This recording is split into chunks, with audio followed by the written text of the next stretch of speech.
Let me give my Hello, everybody. Welcome to another episode of the Thriving Adoptees podcast. Today, I'm delighted to be joined by Fiona Wells. Looking forward to our conversation today, Fiona. Hi, everyone. Nice to be Yeah. here. Lovely to see you. Um, Fiona is an adoptee, also an adopted mum, and a great advocate doing some great work. So, I'd really, as always, listeners, there's links in the show notes. I'd really encourage you to check out what Fiona is doing.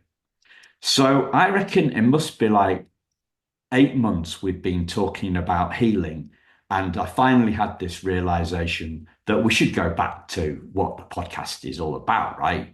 About thriving. So let's make it a little bit bigger than just healing. And Fiona's going to be the first one, kind of going back to the roots of what the question, with the questions that I was asking like 3.5 years ago, right? So, um, what when you hear the name of the podcast, when you hear the phrase "thriving adoptees," what comes to mind, Fiona?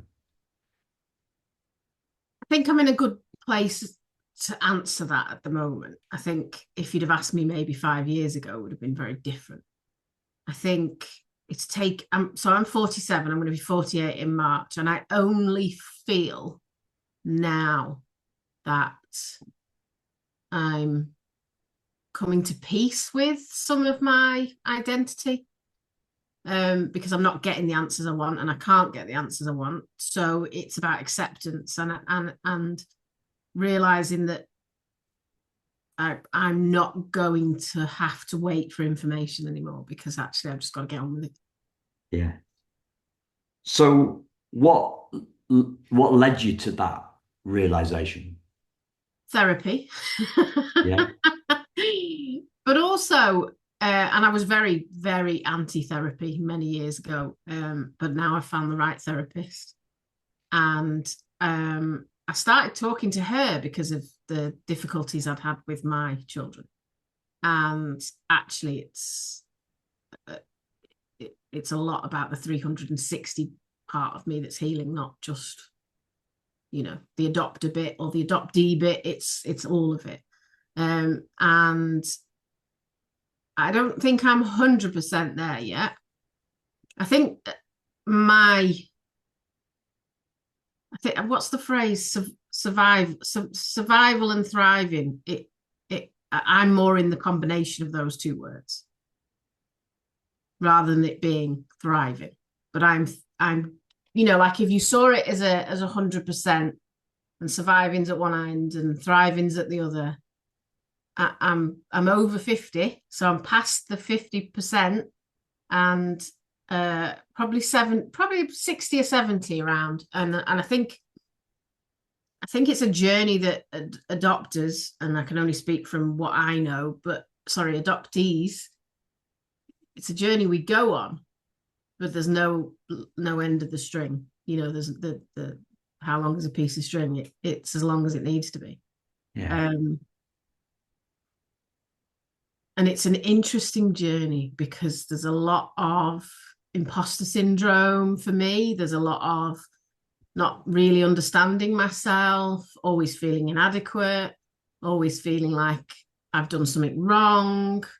Um, and just recently, I'm shaking a lot of that off. Um, and I'm not boxed in as much with my own self-perception of who Fiona is, who Fiona is, who she presents to the world. And it's quite freeing.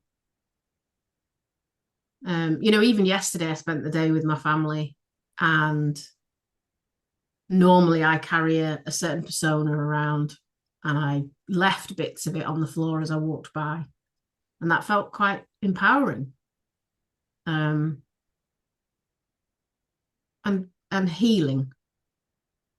So it's an ongoing journey. I feel like I'm still at the beginning and the end and the middle all at the same time, because different entities of you, I think, as an adoptee, there's different driving forces to thrive. And you get to bits of the journey before you get to other bits of the journey. But yeah, it's very complicated, isn't it? Yeah. Can I take you back a bit to you said that the catalyst was the catalyst. I think what you said was the catalyst for the therapy was what was going on with your kids. Yeah. Yeah. So would you mind sharing a little bit more about that Yeah. catalyst? So I'll do this in a general way rather than talking about my children. Okay. Um, as we know, I'll talk about me first and then I'll talk about general. So I was relinquished in 1977 by a 22-year-old who came from quite a religious family, who was obviously shamed for being pregnant outside of marriage. And that broke the family apart. So she placed me for adoption with the view that she would never hear or see me ever again. And she carried on with life. That's taken me 43 years to really understand that story or get that information for that story. So that's been a long process. During that time, I've suffered infertility and ended up adopting a sibling group of 3. Now, obviously, people of my generation and older or even slightly younger, relinquished was what happened. Whereas now children are removed because of risk, because of harm, because of abuse, because of trauma. And unfortunately, the situation that we've got in the country and probably globally is that children are removed after something's happened. So after an event or after a period of events or after a really, really long time of events, a child is removed. That removal doesn't stop the trauma or the adversity or the damage. And children come into care, obviously, and that whether that's adoption or fostering or SGO or kinship care, the harm is often not really considered or discussed, or, you know, we look at it for the court purposes and then we kind of do lots of care planning to say, okay, this child needs, you know, to have an education, this child needs its identity, this child needs its health needs meeting, but we don't talk about the damage that trauma's done. So children who are placed for adoption, SGO, kinship care, fostering often come with tricky behaviours, tricky emotions, tricky social emotional health needs that impact on their functioning throughout life. So whether it's learning or whether it's a tantrum that's longer than it should be, or anyway, I'm not going to go into all of that. So we've hit some big things, big holes in the road since being a mum, which I can say is now 11 years. And during that time, my journey of being adopted and my journey of being an adopter, but also my journey of being a social worker who's removed children, who's placed children for adoption, has become a really big learning journey about all the stages of our identity, of trauma, of systems. And I'm still in a position of learning. But obviously, when going through the bumps in the road with my children, I had to look at myself and I had to look at my own needs and how I was doing. And obviously that's all woven in together because my children were removed because of harm, risk and adversity. And I was relinquished. So as much as I know some of their potential feelings as they get older, I don't know all of them. And they won't know all of mine because it's very, very different. It's very, very different. So having therapy was a way of me making sense of the world around me. And it helps. So when I when I think when I'm talking to an adoptive parent and I'm listening to what they're saying and I'm listening for them to try and isolate, you know, what's the difference? that makes the difference when I ask them that question. Um, I hear phrases like, well, it's about unpacking our own emotional baggage as adopted parents. Or I hear phrases like, well, it's my ability not to take my kids' trauma seriously. And I hear phrases like, it's about my ability to respond rather than react. Those are the sorts of things that I hear from adoptive parents, and I guess that would be the same for all parents, really. Yeah, It's about their um, inner steel, inner resilience, inability to keep calm and carry on, and that sort of stuff. How do you see that? How do you see the difference that makes the difference in parenting? I suppose my view is possibly different from a lot of people's. And that's where I'm at the moment with and why I'm campaigning for different situations, for things to be done differently within adoption. Change is needed and it's needed as soon as possible. So when you become a parent, you are not automatically equipped with the qualifications and the skills that you would need within adoption. And when we don't, when children are placed for adoption and nobody considers the impact of what they've been through, there's no plan around healing that impact, around treating that impact. You know, if you've got a broken leg, there's a treatment plan. If you've got cancer, there's a treatment plan. Well, trauma is as big a deal as a broken leg or cancer, depending on how much or how little, the damage has been done. And there's no treatment plan. So as an adopter, sorry, my dog's barking. I'm not a healer. I can't heal trauma. And that's as simple as it is. I can be a mum. I can love and I can give boundaries and I can give hugs and I can do all the normal parenting things. I also, because I'm adopted, I can see and promote their identity because that's massive for me. My children always know who they are, as much as I know who they are, as much as the paperwork tells us, and as much as I can do. They've always known they're adopted. They always know things about themselves in their time frame, in their need, and that's age appropriate. And I think it's about balancing all of those things together as a parent, as an adopted parent, but also, I suppose the tricky thing is, I think adopters at the moment are set up to fail because you can't heal trauma. And if nobody's acknowledging the trauma, then you're very, very stuck. So that's where my answer is different to that. You can't come through this completely without support of external people. Yeah. So you talked about imposter syndrome, and you talked about inadequacy. Um, what what's helped you see through that imposter syndrome? I think it's more like what's helping me because I don't think I've really dealt with it before a couple of Okay. years ago. Yeah. What's Um, what's helping you then? What is it that you've seen? It seemed to me, it sounds like the syndrome isn't as big as it used to be. I think because I have a mission, like, because my children have been failed by the systems around them.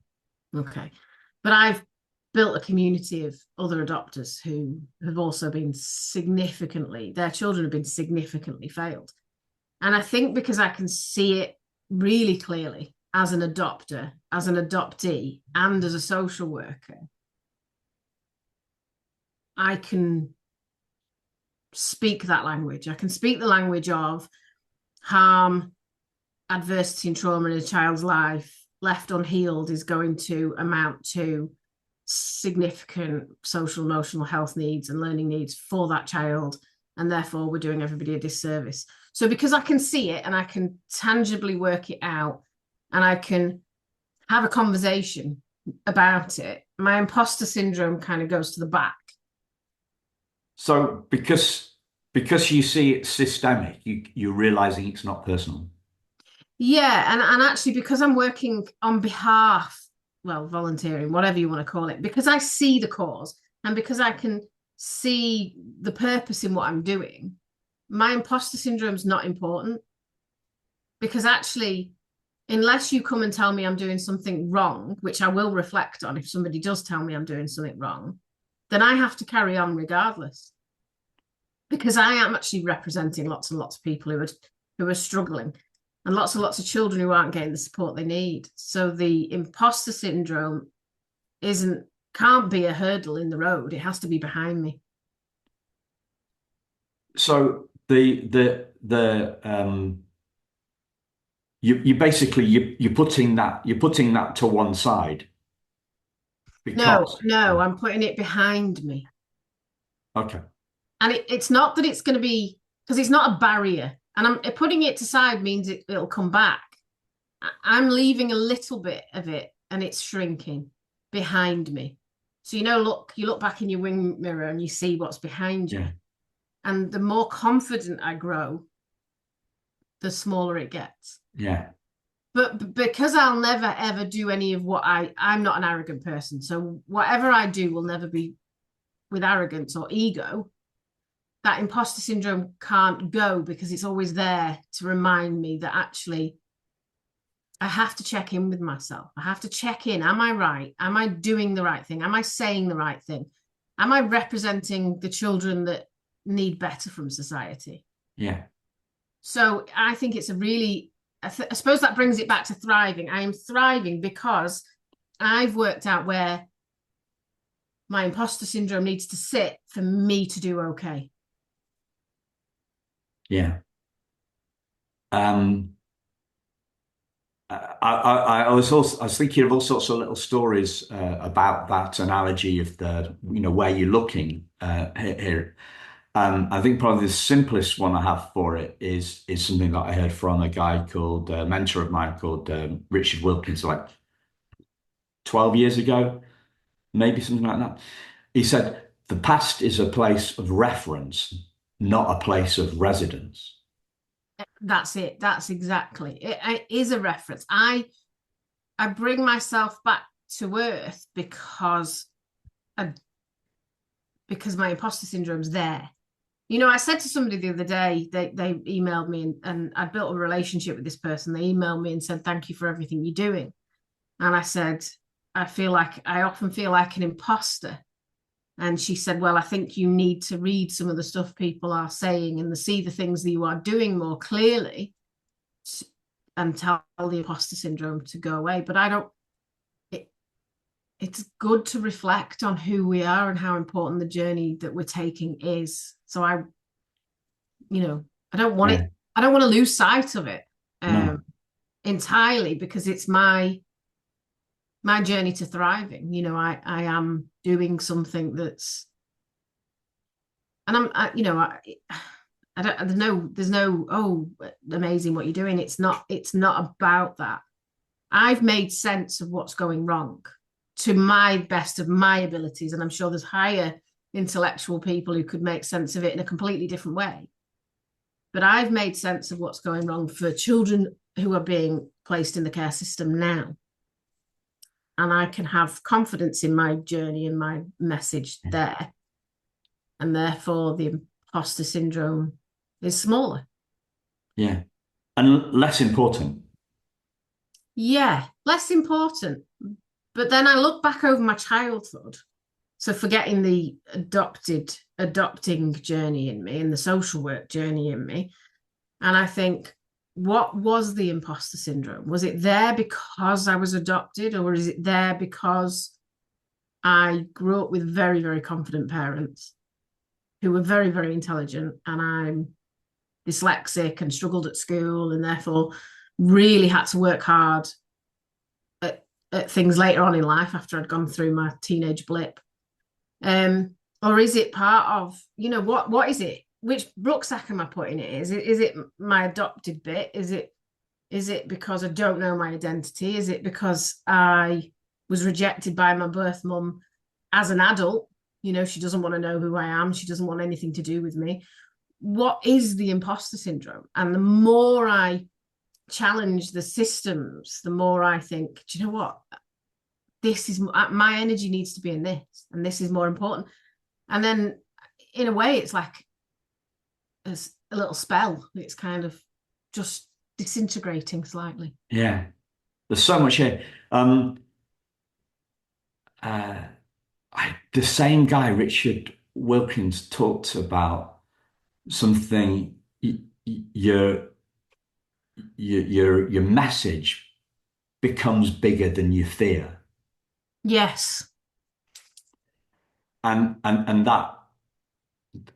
that's a big shift, and I think that's one of the benefits of advocating is we kind of like it, especially when you're in the space that you're in, where you're pushing for real change. And so the imposter syndrome is, well, yeah, but my need for change is bigger than the fear that's holding me back. So advocacy becomes a way of um, sidestepping and then pushing and then putting the sidestepping the imposter syndrome but as you say, keeping it at the back Yeah, because because I it don't want keeps to you lose it. grounded. It Yeah, does keep me grounded, but I also don't want to trick myself into thinking that it's not an issue, because it is an issue. yeah. I would like somebody to tell me where it comes from, because that's always peed me off. What part of my core, my history, my identity, what is it? Where did it come from? Because it's always been there. Well, I don't think I'm not I think you asking. need to see. I mean, I think you need to see it. I think you need to see it for yourself. So, you're talking about that email that you got from somebody, Yeah. and the thing that was coming into my head because I had a nice email today as well, right? And I asked somebody to come on the podcast, and they said, "Oh, I've listened to your podcast loads of times. I'd be really honoured to come on your show." Brilliant, and I thought because I don't get many of them, right? Um, uh, uh, but what it's not about what other people say, it's about what we hear. Yeah. It's not about what they point at, it's what we see. We have to see this stuff for ourselves. Um, and that's when it becomes our new reality rather than somebody else's theory. Yeah, exactly. So I can yesterday. So this is where, like, I'm still on my journey of discovery, as you know. And yesterday I went to a family event, kind of. Um, and it was for my dad, and he has his own campaign, should we say? And I volunteered for something that was a bit like out there, confidently, publicly, which wasn't like me. I am very confident. I am very outgoing, but I often are. I'm not always going to volunteer for the tricky job around my parents because I don't know, the imposter syndrome. And I just went for it, and it felt good. And I could see that by doing what I'd done, I'd made a difference to my dad, and it felt nice. But I also didn't get bothered by things that I would normally get bothered by. Spending the day with my brother and my mum and my dad, and their normal family routines of, oh my God, we're going to be late, and oh my God, you've forgotten this, and oh my God, that's happened. I didn't get bothered because actually I don't need to. And I don't know what that bit's about. But I also think that's part, maybe it's not imposter syndrome, but it's a part of me accepting me, that I don't have to go along with the identity of, and I don't mean this is an anti-adoption thing, the identity of my family. I can go with my identity. Now, I love my mum and dad, and they're my real parents, and they brought me up, and they love me unconditionally, 100%, and I love them unconditionally. It doesn't mean to say we've got everything right, but we've all tried. But I think part of this thriving is me being me, learning to be me in whatever shape that comes in, not having to be, my mum and dad's daughter, or not having to be my brother's sister. We're not biologically related. Not having to be whatever the typecasters told me I have to be. I feel like I'm accepting myself a little bit more, and by accepting myself a little bit more, I can say, well, take it or leave it.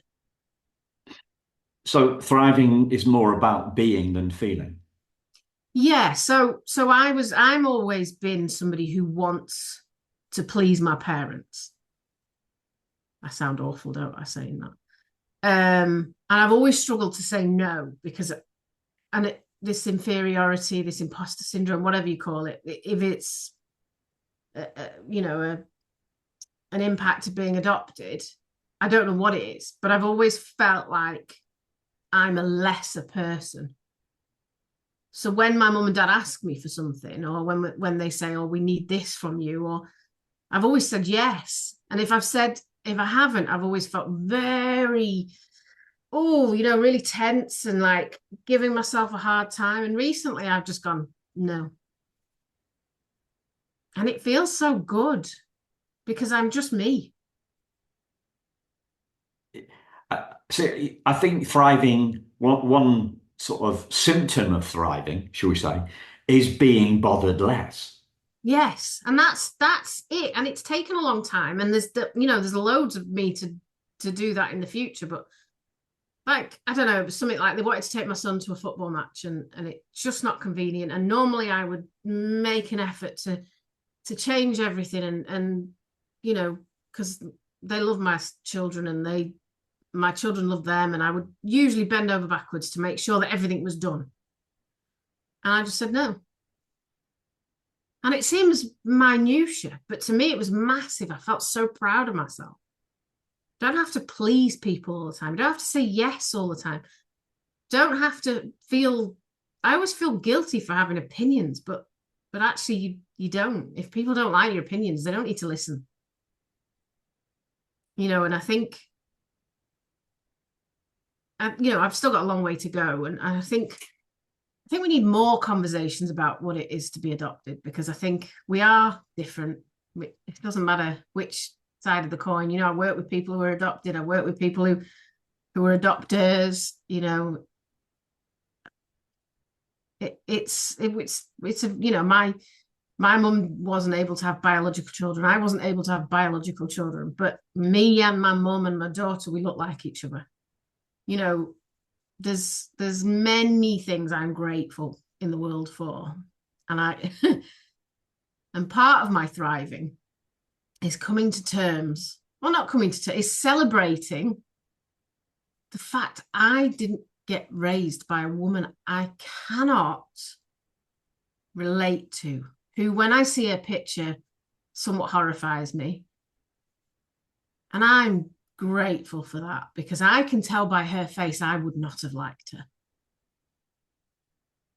And that is part of this thriving journey, is coming to terms with, actually, I'm okay to say that, and I'm okay to feel it. And I've spent a long time feeling guilty for that thing that blew up in her world. And I wanted to make my journey of identifying who I was about me saying to her, I'm sorry. I'm sorry that I came and blew up your world and made such a mess of your life. Whereas now I'm like, well, do you know what? It's your loss because I'm okay. My mum and dad aren't perfect and they've done some amazing mistakes that every parent pulls. But I am so glad that I was theirs and not hers. What does your therapist say about uh, you blowing up your birth mother's world? She checks why I think that. And we talk a lot about perception and fact. Do you know that that's what happened? No, well, yeah, I do, but and it comes down to that. But it also comes down to me knowing me and knowing that I would give. I'm not saying I'm a generous person, but I would give people answers and time. And with my own children who ask questions about their identity, I sit with them and I let them feel what they feel. I don't tell them what to feel. I don't tell them how to feel. I don't put parameters on it or gates on it or boundaries on it. They're allowed to feel what they want to feel. Whereas the letter I got off my birth mum in whatever year it was saying, I didn't think I'd ever have to have this conversation with you. I don't know what that did to me at the time, but I was horrified that somebody could. I mean, she said more than that, but I can't remember. It was very much, I didn't want to have this conversation. I didn't think you'd ever be able to find me. She never met me, so she doesn't know how savvy I Yeah. am. But I would never have said that to somebody. No. Um, no, yeah. Well, that letter may have blown up her world, but your arrival on the planet, you sent the letter, right? But you didn't cause your own birth. No, and it took me a long time to shift from feeling guilty to thinking you're a dick, pardon my French. You're an arse for spending your whole life not confronting this. And I suppose that's, that we go back to thriving with, again, I think the facts remain. I absolutely adore and love my parents, right? And there's so much in my mum and dad that I am. My dad's a gobshite. I'm a gobshite. He's mischievous at 84. I'm always going to be mischievous. My mum's a very caring person. I'm not quite as caring as she is, but I'm caring. She's a bit ditzy. I'm a bit ditzy. There's lots and lots of things I can identify with my parents. Um, and I suppose the journey of self-discovery is seeking to identify the parts of you that you don't know. And part of my thriving is realizing that I don't want or need to identify with her because she doesn't represent me in the slightest. I don't look like her. I don't act like her. And she's been hiding away from this dirty secret that I am, you know. But that's her bag. That's not mine. I am nothing to be ashamed of. And if she can't confront that, that's her issue. But I also went through a journey of respect for her in the sense of, oh, well, I've emailed her once, so I won't do it again. And I'll sit in my little corner where she wanted me to be and all the rest. No, I have a right to the information. If it means I have to ask 20 times and I still don't get an answer, I'm not going to feel bad about it. And that's part of thriving because, again, it's acceptance. I don't have to feel things that I've told myself I have to feel because I have, and I'm in therapy. The phrase "I'm in therapy." I don't see it as therapy. It's making sense of my world, and I wish we could rename it because it would take the stereotype away of therapy. It's making sense of your world, of your feelings, of your identity, of how you function or how you're not functioning, or you know. And I'm not like lots of different people have lots of different types of needs around therapy. Mine is a choice. I want to make sense of the world around me because it makes me lose a bit of that imposter syndrome, makes me thrive. And it helps my children thrive, which we've not had an easy journey and we're never going to have an easy journey. And it's always going to have really big bumps in the road. But you know what? I was a bump in the road too. So as long as we try and do it together and we don't try and hide from things and we confront things and we have open conversations like, yeah, I don't know, like, I'm very blunt. So when my daughter says, oh my God, why have I got freckles on my left arm? And I'm like, well, you didn't come out of my vagina, love, so I have no idea. You've got to be honest and you've got to be transparent and you've got to not make light of things, but you've got to be open. And without that, I don't think you can thrive. And I've met lots of adopters who won't talk about being adopted. And I think that's a travesty for me because we have to make sense of where we came from. We have to make sense of who we are. And you can do that privately, absolutely, but you've still got to do it. Because you can't make the best of yourself unless you know a lot of yourself. I don't think anybody ever knows themselves 100%, but you've got to make a lot of yourself. You've got to know a lot of yourself, sorry. Yeah. But self is a word that's kind of bandied around a lot. What do you mean by self? That's what I'm making sense of. So I suppose there's been hurdles in my life that I haven't probably made the right decisions about many of them. And because I've been on those journeys, toxic relationships and kind of running away from my lack of capacity to sit in school and learn. And I tried to run to things that weren't me because I felt that's what I had to do. So self is I am trying to make sense of myself now. So the we use it in different contexts, right? So one of the things that I was thinking about earlier on, talking about intelligence, and for me, I saw some amazing stats on how much more important emotional intelligence is than what people call EQ. EQ, sorry, I hate to use this word, trumps IQ. Like it knocks it completely out of the ballpark, right? So I'm doing an American, I'm doing an American analogy there. I wanted to say that Fiona said gobshite, which I was going to translate for our visitors from across the pond, but I couldn't come up with a word. It basically, she said opinionated, and I think in some of the things that you just said in the last couple of minutes ago, you've described what being a gobshite is like, and I can relate, right? Because I'm a gobshite too. So we, as gobshites, we say what we think. We can be a bit blunt. We can be a bit opinionated. We can sometimes cheese people off. I think those are kind of essential. Oh, I think that's a really good gobshite. Gobshite, that's right. Absolutely. So EQ, emotional intelligence, is way, way, way more important than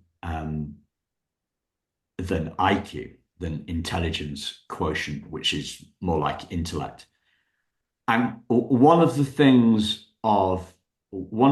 first kind of pillar, I think there's 4 pillars of emotional intelligence, if I remember rightly, is self-awareness, right? But what self-awareness means is being aware of your behavior. Okay, so that self-awareness is usually referred to in that sense, like well, he's not very Simon isn't very self-aware because he says stuff because he's a gobshite and he upsets people and he doesn't realize that he's done it. Right. So that's self-awareness, right?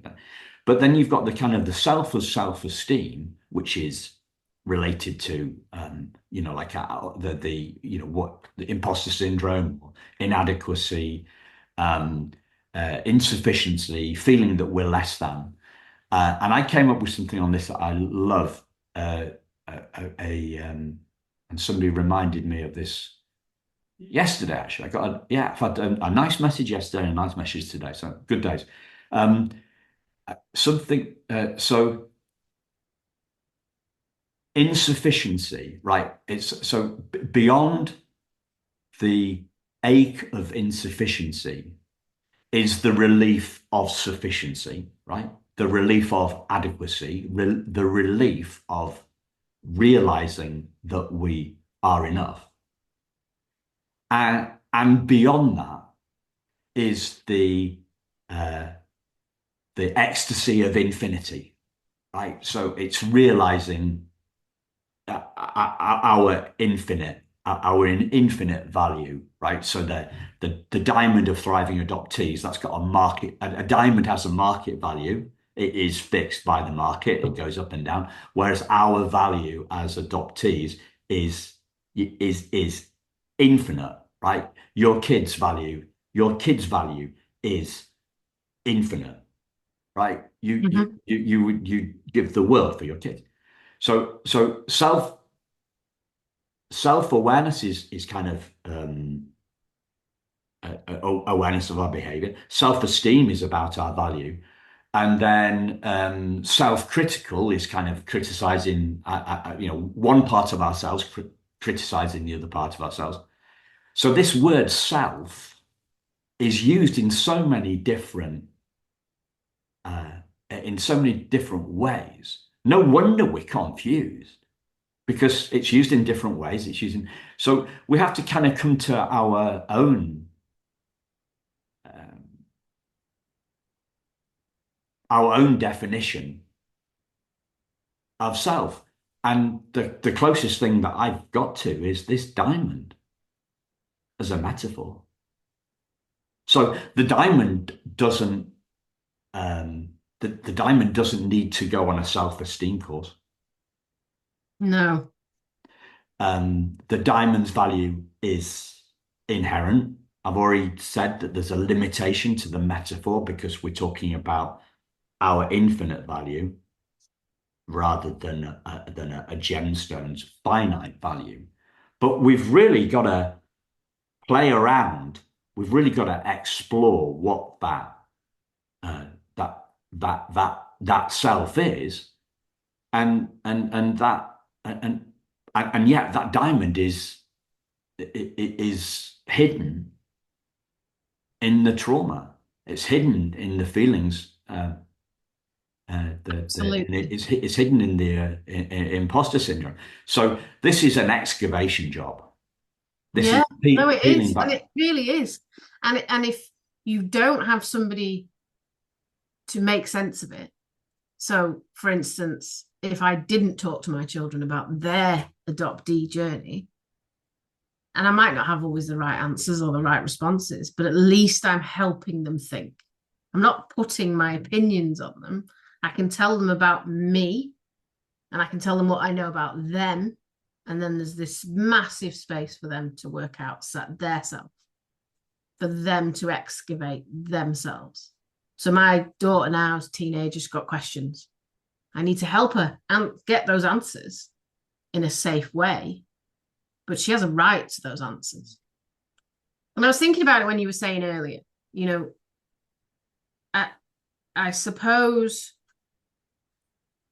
being adopted, I'm looking at a diagram because I drew it. Being adopted was a weight on my life and it held me back in many ways. But now it's a balloon and it's lifting me because I'm helping other people and I'm making sense of myself. So that balloon is lifted slightly. So if you see it as like, you know, this is the sea, this is the up, this is the down. The anchor is going up. That I don't know myself. I don't know who I am was always a massive anchor. Not in an anchor as in a good thing, but holding me back, not letting me see myself. Yeah. Whereas now, because I'm using it for something different, it's lifting my sense of self and it's helping me develop me. So, another, this is another mentor of mine, and she is an adoptee in the sense that her stepdad adopted her at 2. Great lady called Sammy Blindell, and she's the reason I'm doing the podcast, right? Because I spoke to her like 3.5 years ago, and she said, "Oh, so you're enjoying being a guest on the podcast?" But yes, well, it's time for you to do your own one, Simon. Um, uh, Sammy says, uh, "Our mess becomes our message." Yeah, And I was thinking about, absolutely. metaphors, water metaphors, like you talked about the anchor and stuff like that. I was thinking about that. This lunchtime as I was swimming, right? So when if you've got a cargo ship or a container ship, right? It sits very low in the water Yeah. when it's heavily loaded, right? And then they take the cargo off with the cranes and the containers, and as they do that, the um, the boat rises, and you can see more of the boat. Mm-hmm. And that's what I think. I think that's a great metaphor for the thriving journey, because we're revealing more and more of ourselves as the load gets lighter. So Holly Ann Petrie runs a. She's an adoptive mum. She's in Texas. She runs an adoption agency in Texas called Addie's Hope. And she was the one that gave me the metaphor of unpacking our own emotional baggage as adoptive parents, but unpacking our own emotional baggage as human beings, right? Like, so as we unpack the baggage, as we unload the baggage, the boat the boat uh, yeah, right, the boat rises. Mm-hmm. And I'm guessing boats that are rising they're going to go faster. They're going to be a bit more nimble. I'm thinking, I'm mixing my metaphors here, but I learned to water ski when I was about 10. Mm-hmm. And about 10 years on, I learned to water ski on one, and you're way more nimble. Like on two Yeah. water skis, like it You can takes you dip and X to dive. turn, Yeah. More but agile. you're more agile. So when they're doing the slalom, I mean, I never got that good, but when they're doing the slalom, they do the slalom on one ski. There is no way on earth or on water that they would be able to do the slalom on 2 skis at the same speed. No. It just wouldn't happen. So we're revealing, thriving is revealing more and more of the boat, if that's us, if that's our metaphor for us, and we're moving more nimbly. We are navigating life more easily. We are learning from our mistakes quicker. We're bouncing back quicker from the moments when we realize that we put a foot wrong or 2 feet wrong, you know, that, Yeah, and I think it's also about self-forgiveness. There's so many things I've got wrong, but actually, that's humanity, in yeah, it. We do things wrong, um, and and I think thriving is about all of that. I suppose my wish for the future Fionas and the future Simon's and the future everybody's is that people get to make sense of it quicker so that it doesn't hold you down as that anchor. If I'd have known these things at 27, where would I be now? And I don't mean financially or, Yeah. career wise, but just within me, where would I be? I would have been in Yeah. a better place. And grace for that, though, right? Yeah. Grace for that, like the implicate order of things. I heard something a couple of years ago that rocked me back completely with its profundity. It was, what if your destiny is right where you are now? Oh God. And then the same now, 2 years' time. And what if your destiny was where you were then? Like it's now, right? It's like the ultimate grace thing, the ultimate grace thing for us about self forgiveness for what we may see as wasted time, wasted opportunities. Like how But I could think it extends because thriving's not just about self, is it? Thriving is also about forgiving the people in your life that didn't quite get it right. You yeah, know, thriving is about making sense of the mistakes my parents, my real parents, people who brought me up every day. Sorry, bugbear. They are my real parents. Um, it's forgiveness for them. It's forgiving them for not being infallible. They made mistakes. And well, actually, yeah, that's okay, because we're never going to not make mistakes. And, life is an evolution for everybody for always. So the things we make mistakes over now will be frowned upon in the future because people will have learned more, like yeah. neuroscience and, trauma and the impact on your functioning and all that. We didn't know that when I was born. We don't, and it's unfair, right? So you were, I say, I don't know if I said this to you when we spoke last week, but we're judging uh, 20th century parenting with Yes. 21st century trauma knowledge. Yeah.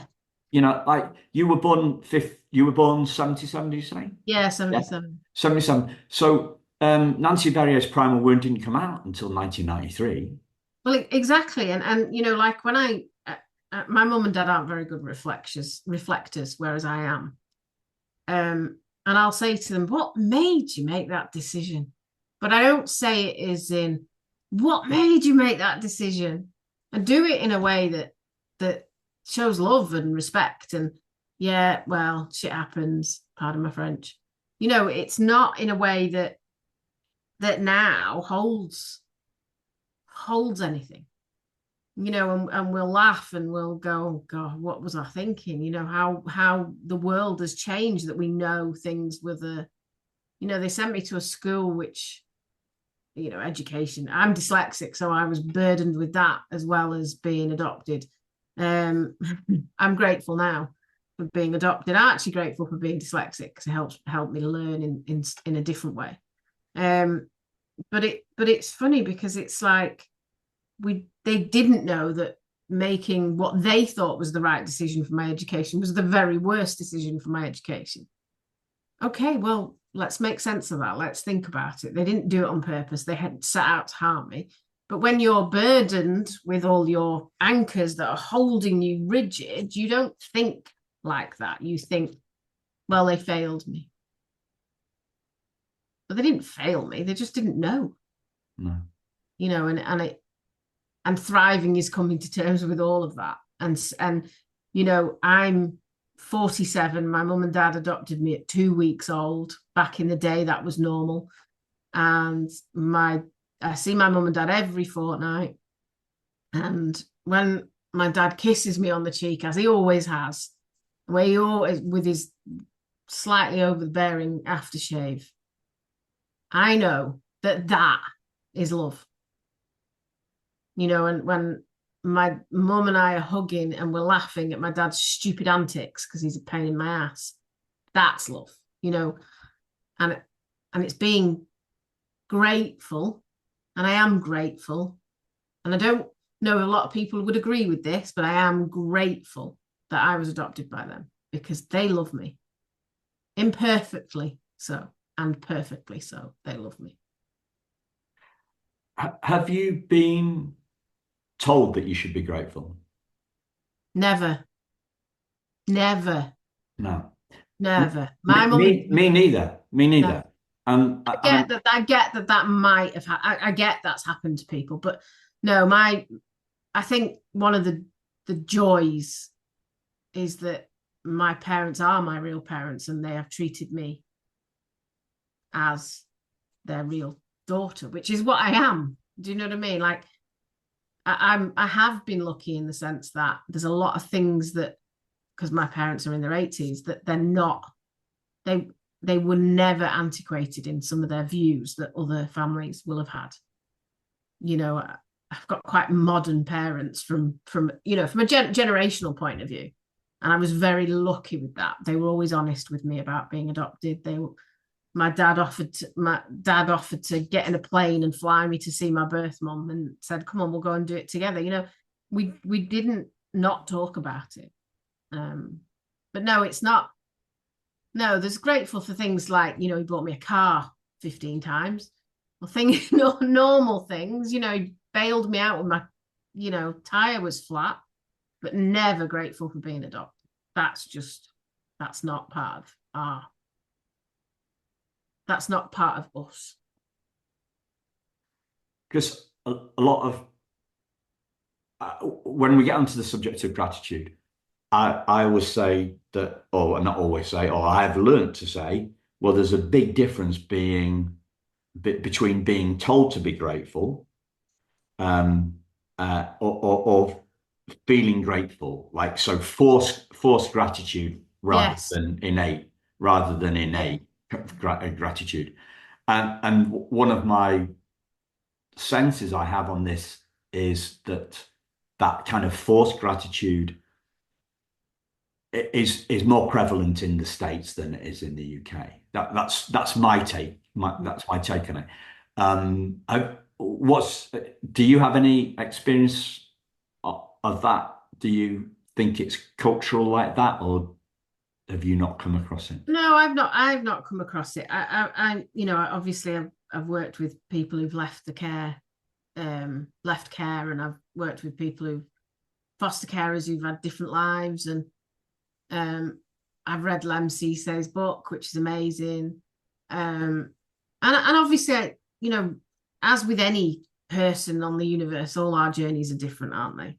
And you know, I it, for me, having to be grateful is toxic, but feeling grateful should be celebrated. And I am grateful because I can relate to my mum and dad, whereas I cannot relate to my birth mother at all.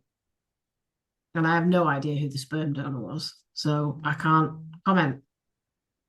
But I am my mum and dad. I am, the nature nurture. It's nature and nurture. It's not either or. Um, and there's going to be a chapter in my life where I don't have my mum and dad, and that will be horrendous. Yeah. Has that part of what you just said there, has that changed over time?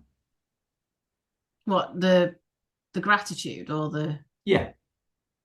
Or the feeling that they are your real parents. Is I that think it's changed in the sense that I probably felt like society or the world wanted me to feel grateful because I felt so inadequate and rejected, and like the bomb that went off in my birth mum's life. So therefore I should, I can't, my parents are quite well off, and I've had a nice life from that point of view. So I think the world made me feel like I should feel grateful. My parents never put that on me. Um, but it's but I in some ways, you know what? My parents need to be grateful they've got me because I've kept them entertained, you know, and I'm grateful for my kids because they keep me entertained. Um, and I don't know, there's different levels of gratitude. Yeah.